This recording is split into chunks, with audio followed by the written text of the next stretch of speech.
Welcome, in this video I'm going to show you how you can use Sound Equalizer of your Jaybird Vista 2nd generation. So first of all, we have to be connected with the Jaybird application, and after that the equalizer we can find in this place. So first of all, when you click right here, you can find few presets. You can switch them very easy,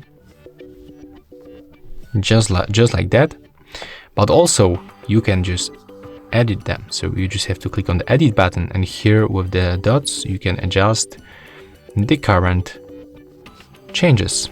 To save, just click right here. And also, as you can see, we can make something like that with the slider, and that's basically the history of the changes that we make. You can reset them. If you want to create your own preset, just click right here, then set it up to your own preferences and tap to save in the right upper corner, where you can give it the new name and also get the description. And select type of the music, type of the equalizer. Click done, tap save.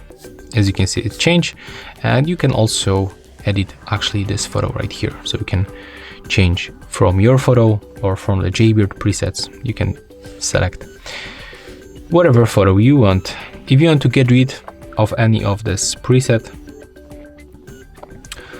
you just can go for edit details right here. Dobra, to się usunie z tego filmu zaraz. Okay, and that's all for this video. If you find helpful, remember to leave a like, comment and subscribe to our channel.